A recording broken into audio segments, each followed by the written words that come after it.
Tucker Carlson referred to him as like one of the greatest current living historians in America, which is an endorsement if I've ever heard of one. Yeah. And this guy, Daryl Cooper, said that the chief villain is Winston Churchill. Yeah. Which is idiocy. Of course, Piers Morgan as a Brit is like, no, Winston Churchill's pretty great. I'm a big fan. Tucker has nothing bad to say about Putin.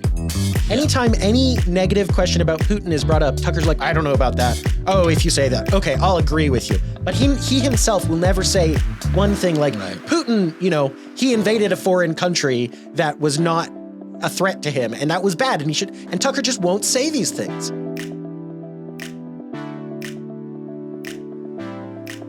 Hello, and welcome to the Pop Culture Contrarian podcast with Thomas and Sterling. Our topic today is this. Maybe you've heard of this, maybe you haven't, but Tucker Carlson and Piers Morgan did a kind of joint interview when they both found themselves in Riyadh, Saudi Arabia, I guess. And so they did an hour on Piers Morgan's show, and then they did like an hour and a half on Tucker Carlson's show. And Tucker repeated some stuff that we've talked about before, and so we want to kind of dig into this. And while we're not necessarily calling Tucker this, we also want to dig into what we're identifying now as the woke right. Thomas, I think part of the reason to dig into this stuff right now is that we are winning culturally on so many issues, and it's important to call out the young sprouts of something bad while they're young sprouts. Yeah, I agree with that. I think that the term, and you've kind of, and you, along with a lot of other people, have kind of wrestled with the term calling it woke right, because if you associate wokeness with leftism, then it makes no sense to then apply it to the right. And I think originally wokeness was associated with leftism. That's where the term comes from. Yeah. So this isn't really a women's rights issue. It's about what? So I want to recognize that your line of questioning is transphobic. and honestly, a lot of what people are calling woke right today is just good old fashioned white supremacy. This time the South will rise again. Yeah. Which is, that predates the term woke. So. Oh, yeah. It's identitarianism. There's an identitarian politic element to it, a tribalistic element to it, a race-based, judgmental system-based to it. And all those things can apply both to the left and the right. Yeah. And wokesters on the left certainly are very much, they're not white supremacists, but they are frequently racists. Well, it's okay to tell a racist joke about racists. Yeah. It's kind of built into a lot of the woke ideology. Yeah, it's that tribalism or that racism that defines, where they want to define all these different groups based upon your race. Yeah. And so the difference would be this. Another element that I would distinguish between the woke right and the woke left is the woke left, I would say, is inherently Marxist. Yes. Yeah. And the woke right. And the woke right is not. Well, not on purpose. No. If they were aware of it, they wouldn't be. I think they are playing with Marxist tools in a lot of cases. Maybe. I don't know how I would see that. I think they're playing with authoritarian tools.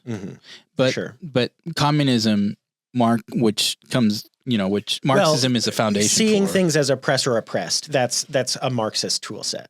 And that is what a lot of the woke right is doing. Okay. Yeah. The grievance, the politics of grievance on that. Yeah. Okay. I'll give you that. Yeah. I think though, the difference though is the left is more globalistic in its view, and the woke right is very nationalistic and isolationist. Yeah. And so that's not what a communist worldview would say, or a Marxist worldview would agree with. Right. I would say isolationist rather than nationalistic, because I think nationalistic includes a lot of good things, and patriotism and nationalism are frequently confused. Isolationism is, in my opinion, just stupid. Well, so that's why I would say isolationism instead of nationalism. Yeah. Okay. I mean, it's one of those tough things where the words, depending on the context, can be positive or negative. Nationalism rather than nationalist, maybe that's the distinction there. But it's the kind of every patriot should view their nation as the one that they're committed to seeing being the best and doing everything in their power to uphold as the nation that they're proud of and that they're a member of. If you come to a point where you have given up on your nation for various reasons, the whole idea of immigration and looking for another nation to then come to and become a part of, if you're doing it in the right spirit and you're joining that other nation because you really believe in what it is. I mean, we've welcomed that as Americans. We've long welcomed immigrants to our country to come and join what we believe in and to promote that. That said, I mean, here we are. There's always going to be an element of, maybe a better term than nationalist is nativist. That's the better Maybe term. that is better. Maybe. We don't have to dig into all that. Yeah. Let's get to the next bit of this, which is, so Tucker Carlson and Piers Morgan sat down and spoke to one another, and they've got things that they knew going in they were going to disagree on, I think. Oh, yeah, because they have in the past. Right. Even though they're in kind of the same industry, and they're pretty friendly, I think. And I think Tucker they're and friends. Piers have both greatly aided each other's careers at certain moments, because they've both had very big ups and downs in their careers. And they both, at some point, I believe, worked for CNN. I think that's right. Yeah. They did stints there. I know Tucker Carlson. Yeah, I think they both worked at CNN for a bit, different times. But they've both had, very public firings and both been canceled, and then they've both come back. And so they're both interesting figures, and they both have self-identified that their views on things have changed. Yeah, that's true. Politically speaking. Tucker talks about how he was a big fan of the war in Iraq, and then when he found out, truthfully, that there were no weapons of mass destruction, he realized his support of the war in Iraq was a huge mistake. And of course, we could get into that whole discussion, but we're going to move on. Right. And then Piers has said he was way too authoritarian, and he believed the government with way too much of a trusting heart during COVID, and basically told people, if you're not getting the shot, you're killing people and stuff like that. And he has now acknowledged, I was really stupid to do those things, that's good. But I guess the thing that really made me want to talk about this issue is, we have talked about this in the past. Tucker Carlson once had an interview a few months ago with a guy named Daryl Cooper, who goes by Martyr Maid on Twitter, and I think that's the name of his podcast or something like that. And this guy, Daryl Cooper, said that the chief villain, the main villain of World War II, I can't remember exactly the words, but he said the person you should be pointing your finger at in World War II as the villain is Winston Churchill. Go down the house and blame Winston Churchill. And we've outlined that in a previous episode, I believe. Winston Churchill is probably the single person you can point to who defeated the Nazis. If you can only point to one, it's probably going to be Winston Churchill. Yeah.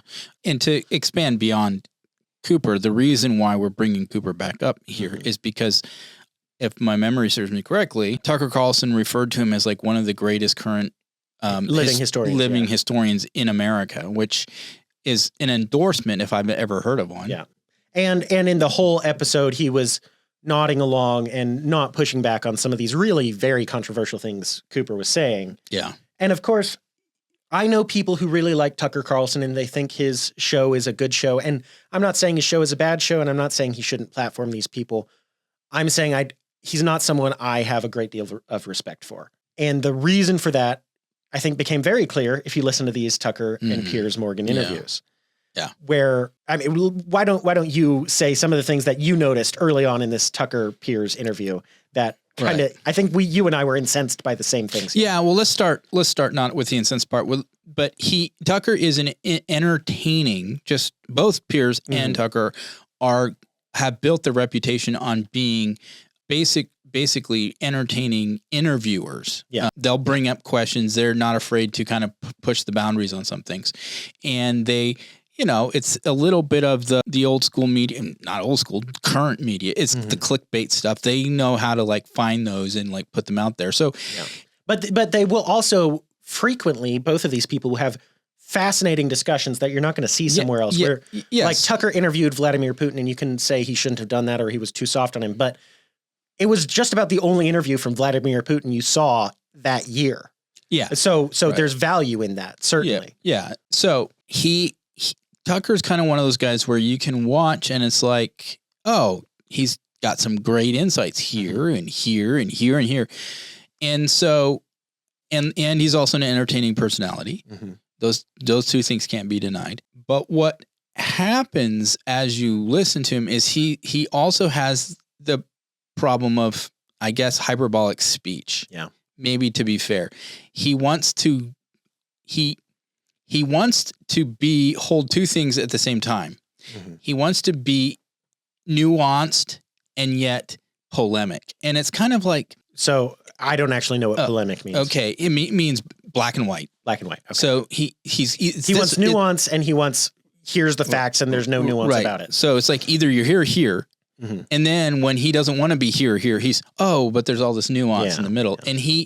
And the fact is that there are, definitely right and wrong. Yes. There's truth, but there's also, in our search for truth and trying to understand scenarios and situations, there is a lot of nuance. And when it comes to like decisions and looking at history and looking at historical leaders and the reason why they made certain decisions, you have to go at it with a good bit of humility and trying to understand them in judging the decisions that they made.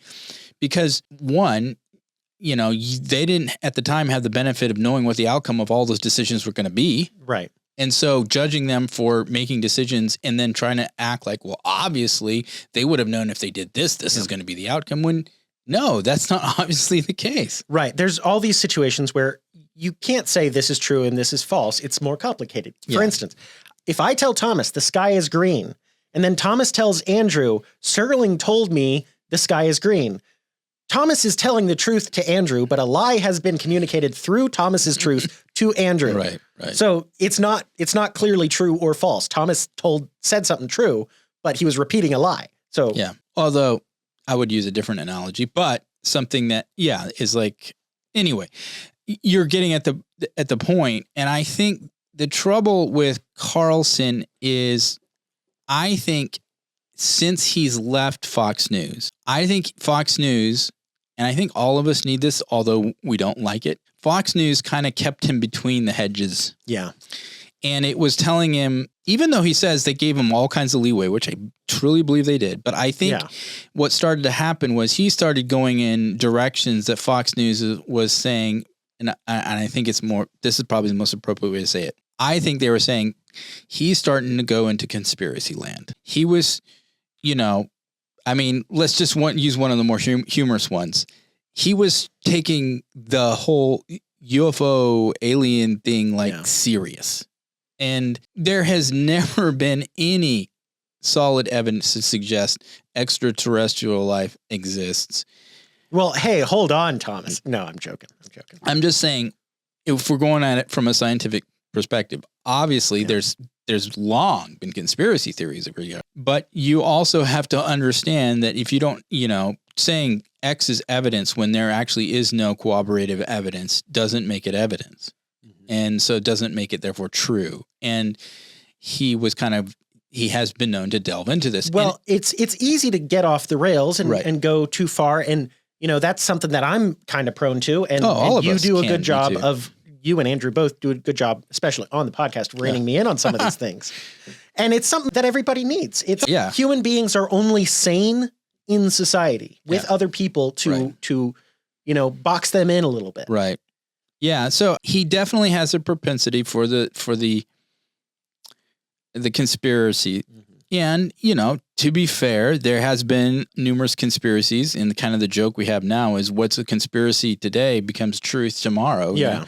In the RFK Jr. outlined that spectacularly at his hearings before the Senate. Right. So there is an element that not all, just because it's a conspiracy theory doesn't mean that it can't possibly be true. Right. That's not what we're saying. But there's also the reality that conspiracy theories don't tend to want to hold themselves to it's almost like the conspiracy is believed irrespective of anybody who comes along and puts it to the test. Yeah. Conspiracy theories have a bad habit of becoming conspiracy faiths. Yeah. That's a good way to put it. Yeah. If you want to believe it to be true, it doesn't matter what evidence to the contrary comes up. You're saying no, and they also have they also tend to be those ones where they're constantly moving the goalposts for what they will accept as evidence. Yeah. So let's get back to Tucker here. Tangent there, but right. We're kind of outlining some of the groundwork here. Right. So Tucker and Piers are talking, and Piers almost immediately, he challenges him on this primary idea that Daryl Cooper had brought up on his interview, that Winston Churchill is the villain of World War II. Right. And especially because in the context of the discussion and the theory that was outlined, Churchill is being depicted as more of a villain than Adolf Hitler, which that's false. You know, some things are complicated, some things aren't.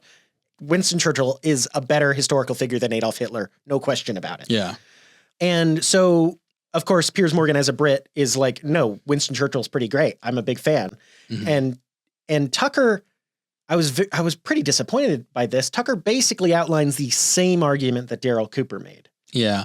It's in Tucker is not saying, to be clear, and he was saying, he's like, look, I'm not a fan of the Nazis and I'm not trying to justify the Nazis. Right. We're not saying otherwise. What Tucker does, though, is the reason he seems to have such a negative view of Churchill is he blames Churchill for the fall of the West or the fall of the UK.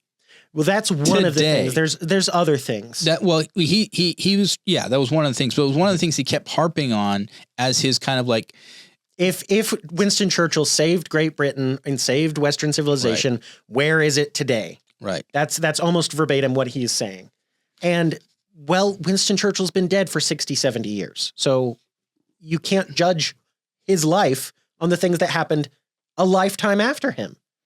Yeah, well, there's been a lifetime of leaders that have gone through, and they also bring their own imprint to the development of a nation. And so the notion that, I mean, why aren't we the same as we were when George Washington was president? Well, if he was such a great leader, how come we're not exactly the same as when he was president? Because it's been 230, 40 years. I mean, yeah, it's this. That's the kind of like argumentation I find that's kind of shocking from him, honestly. It is shocking. I think it's because Tucker's primarily an interviewer. He's not normally these days, maybe before on Fox and CNN, he was going out there making a case for something. But now usually he's just asking questions, letting people talk. Yeah. And so he maybe hasn't put his ideas through the rigorous testing and shaping that is necessary to say these things without coming off cross as a crazy person. Yeah. I want to get back to the other thing. The other criticism he really has about Winston Churchill seems to boil down to, and he ends up saying this almost verbatim, war bad. Bad war. Don't do war. If you do war, you're bad. And it's more complicated than that. It is more complicated. And the thing that I couldn't, and he actually couldn't understand. Well, he said, oh, I don't have the answer to this, but then this is his criticism of Churchill. Well, Churchill didn't, quote, save his nation. I'm like, no, by the very definite definition of the outcome of that war, he saved his nation. Right. It was very likely, like, let's not forget this, during the Blitz, what do you call the Battle of Britain? During the Battle of Britain, every day German planes would fly over and bomb cities all across England. And without the British Navy, there would have been a naval invasion and they would have tried to conquer that island.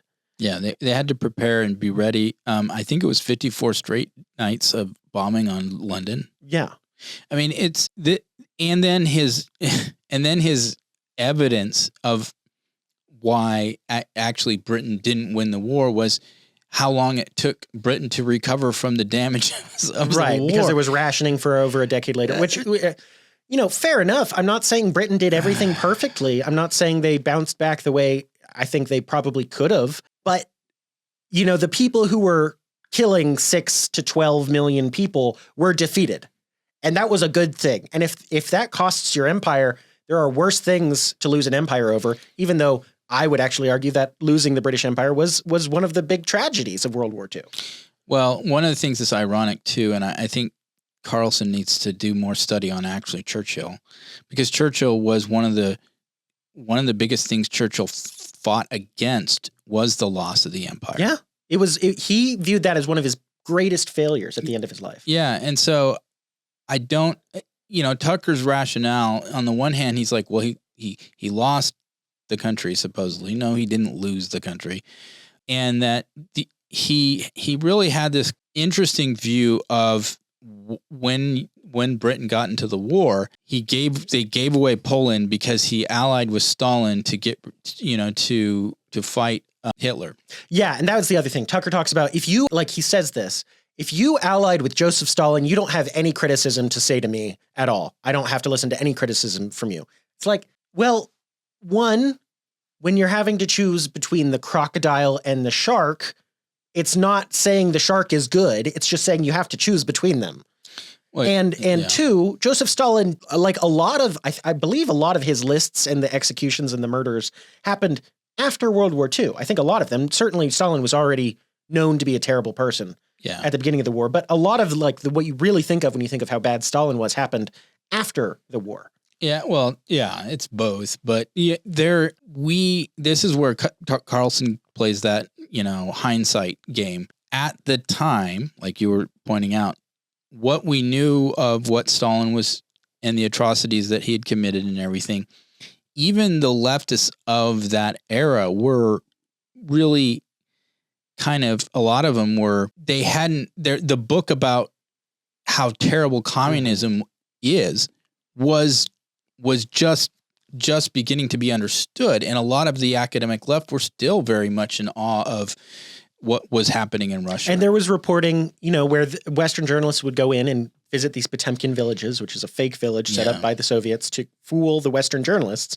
Then the Western journalists would come and write about how great the Soviet Union is. So, it wasn't clear cut. Yeah. You're looking at it with hindsight. You can't do that. You have to look at it and try to see it the way they saw it. But we got to try to get to the rest of this. Right. So, I mean, what I would say in that is that's not an argument effectively by saying anyone who, you can't tell me or suggest that my perspective is wrong because anyone who would ally with Stalin is automatically wrong. It's just kind of like, no, that's a very simplistic and not fair to the actual historical record to kind of throw that out there as a justification for why you're vilifying one of the great heroes of the era. Yeah.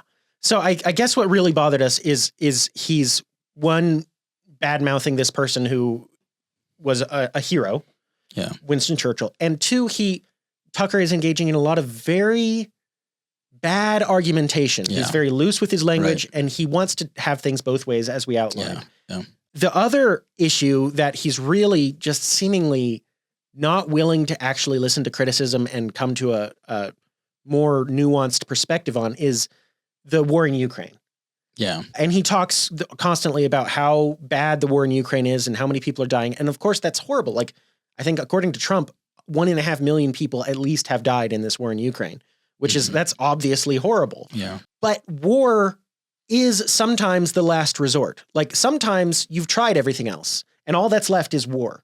And certainly if your land is invaded by an enemy, you have the right, and most people I think would argue the duty to defend yourself.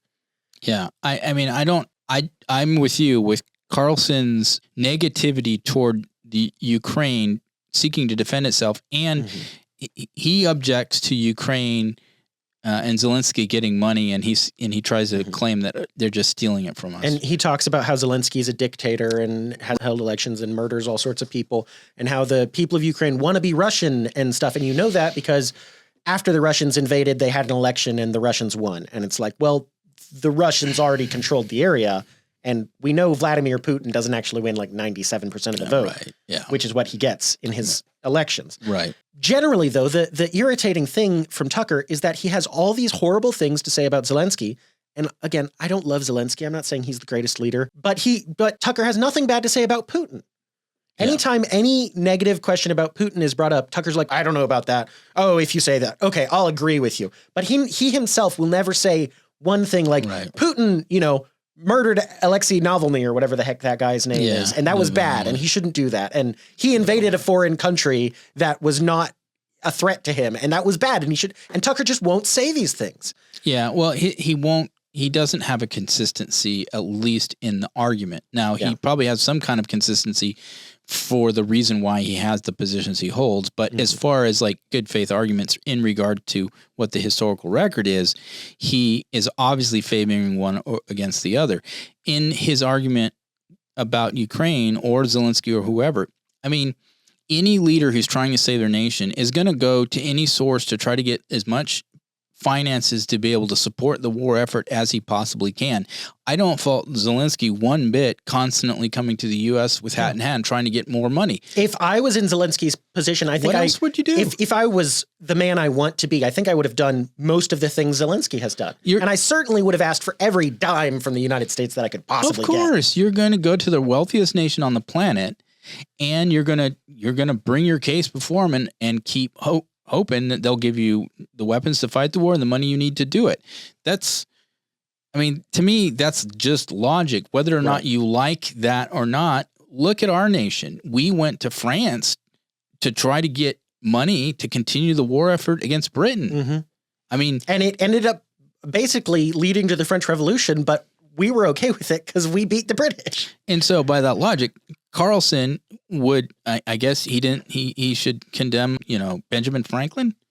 Right. Well, that's the other thing is Tucker at sometimes will say Putin is doing what's right for the Russians and he's trying to make Russia great and good for him. That's what a leader should do. And that's what I like Trump, because Trump is America first. I agree with that. Yeah. That if I am elected a leader of Zimbabwe, I'm going to try to put Zimbabwe's needs first and try to get the best outcome I can possibly arrange for Zimbabwe. And I'm not going to worry about the best outcome I can arrange for South Africa or the United States. I'm going to worry about Zimbabwe. Right. And that's appropriate and good. But he'll say that about Putin and he'll say that about Trump, but he won't say it about Zelensky. Yeah. Well, that's the inconsistency. That's where, on the one hand, both the inconsistency he applies to Churchill is the same inconsistency he applies to Zelensky, which brings up then the bigger question. Well, what is what is causing his reservation when it comes to these two individuals? Yeah. I can understand as an American why you're getting frustrated with the amount of money we might be sending over to Ukraine and wondering, is this doing anything? What is it? Right. As an American, we don't have the obligation to give Zelensky this money. Right. So that's fair game. It's fair game to want to be questioning that. And I think maybe it's that in order to make that argument, he's pushing this kind of notion that, well, Ukraine doesn't deserve it or Zelensky doesn't deserve it as an argument for not giving it. It doesn't have to be that, though. You don't have to villainize the nation or the leader of that nation in order to make your argument or your case as to why you think we shouldn't be giving him any more money. Well, I think I'm pulling this from Konstantin Kissin's article and video he made kind of in response to this same interview we're discussing. I think Konstantin makes this argument, but it's a good argument, whether it's from him or if it's from somebody else, that Tucker seems to be the guiding line between these things seems to be primarily war is bad and we shouldn't do war. And pretty much there's no nuance there. It's just, if you're doing war, you are bad. And so he thinks Zelensky is bad because if Zelensky just rolled over, then there would be no war and Russia would control Ukraine, but at least people wouldn't be dying. So that's the better outcome. And the argument that I read, and I think it's from Kissin, as I said, is that that's a difficult argument to make if people still lionize Winston Churchill. If people still believe Winston Churchill is a hero, they do that because he went to war against the Nazis. That's the reason you think of Churchill as a hero. And so if you can say Churchill's not a hero, then you can more coherently make the argument that war is bad and we should never do it, which is not an argument you and I agree with, I don't think. No, I mean, how do you defend your own country when it comes to a scenario where you have to pick up arms against an enemy who's willing to kill you? Right. In a perfect world, in an unfallen world, we're Christians, we believe we live in a fallen world. If we didn't live in a fallen world, I don't think there would be war, and I wouldn't support it if there was. There wouldn't be war because there would be no strife. Because it's perfect, It's perfect. Everyone would get along. The lion will lay down with the lamb. Yeah. But we don't live in that world. No. We live in a fallen world. And actually, as Christians, we're taught that when Jesus comes back, he's coming back as a warrior. He's coming back at the head of an army. Sometimes war is necessary. And there are many times in the Old Testament when God tells his people, go to war. And so I can't get behind the war is bad. We should only be pacifists. We should do anything possible to avoid war argument. I can't get behind that. Yeah. And I don't know that he actually believes that. I think it's an element of his kind of isolationist views world. I think, or nativist, we kind of wrestle with this term. I think that if America's attacked, Carlson's going to be completely fine with us fighting. And he even goes into that. He talks about Pearl Harbor and how it was appropriate for us to declare war on the Japanese. Yeah. But then he goes and, well, we don't have to go there. You may or may not know that Tucker Carlson thinks that it was evil of us to drop the nukes on Hiroshima and Nagasaki. I don't agree, but we don't have to go into that because I think we need to wrap up. Yeah, I mean, you don't have to be a conspiracy theorist to have that opinion. No. I mean, it's understandable that you'd say those were evil. I think you're wrong to say it, but it's an argument that's been made. It's not an uncommon one. Yeah. Yeah. So just to highlight here, we kind of wanted to avoid it. It ended up happening. We spent most of this ragging on Tucker Carlson because he makes just some really terrible arguments.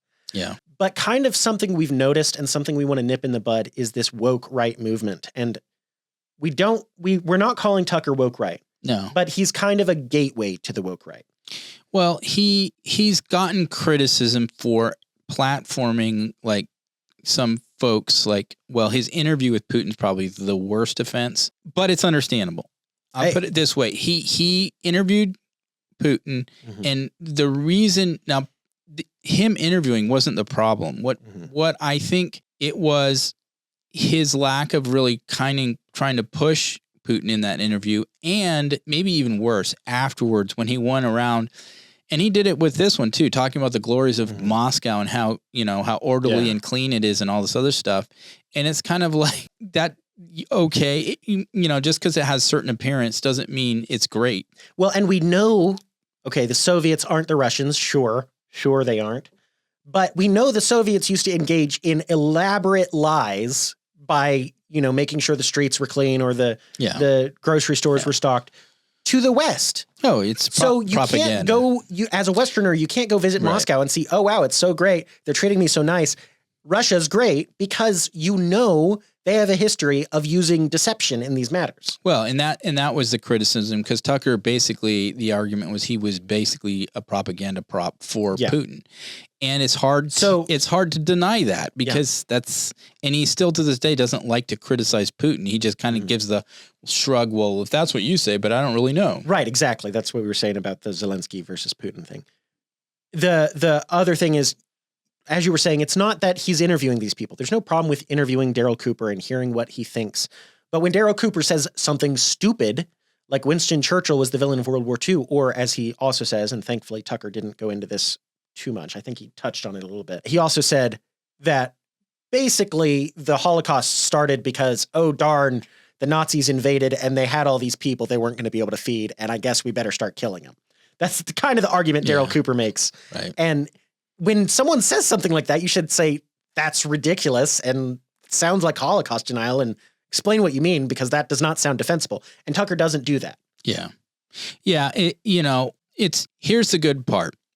You interview people on all sides, and you interview them in as good faith as possible. I always advocate this, because you want to hear what they genuinely think and believe. Yeah. That's good. And yes, you don't want to be overly hostile and try to shut them down. We've seen too much of that in our mainstream media that have come down almost like, you better say the right things or else. And certainly with someone like Putin, if you're too hostile, he's just going to leave. So there is a line you have to walk. We understand that. Right. It's just that you have to make sure you're recognizing that if someone's bringing some radical, extreme, or just ridiculous ideas forward, I mean, you should be willing to challenge and push back on that and say, well, where are you getting that idea? Because historically, this perspective or this, things that would help to make it clear that what you're trying to do is suss out the truth, suss out their opinions and views without seeming to advocate for them one way or another. And with Carlson, I guess he's trying to say, all I'm doing is asking questions. Yes, but there's questions you're not asking that you should be asking. If you were to go to a math professor and say, so I hear you say some interesting math. So you're saying that you believe 2 + 2 = 23.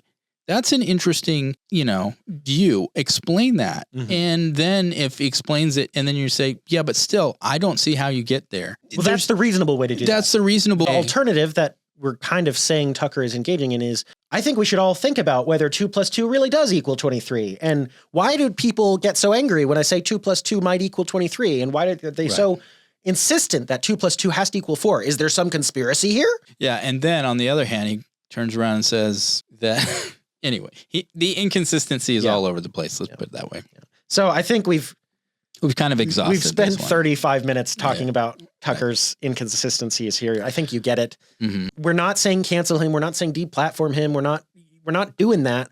But we are saying this is crappy. What you're doing is crappy. You shouldn't be doing that. Well, yeah, and I would second that. Tucker, get better. Yeah, get better at being reasonable. It's almost like, and I guess what it is. And this is, if you were on this one side believing all this stuff from the source, from the authoritative sources, and all of a sudden the authoritative sources, or a number of them, have been proven to be liars, the temptation is to throw out all authoritative sources as liars. And say everything they say is a lie. And that seems to be kind of the trap he's fallen into. Yeah. So we should wrap up. I would like to talk more about the woke right. Maybe that can be kind of a theme for us going forward, because it's something that seems to be gaining traction, and it's something we don't want to gain traction. Yeah, no, I think this is kind of going to be one of those ongoing things that we watch for and maybe highlight here and there, just like we do with woke left. Woke left. Yeah. I mean, there's some crazy things continuing to happen there. Yes, there certainly are. All right. Well, I think that's good enough, Thomas. Yeah. This has been the Pop Culture Contrarian with Thomas and Sterling. And we're brought to you by the Patriot Post, which is the oldest conservative news digest on the web. It's right and it's free. Be sure to like and subscribe. And if you're on YouTube, hit the bell on the Pop Culture Contrarian so you see when we upload a new video. And we'll see you next time. Bye. Bye.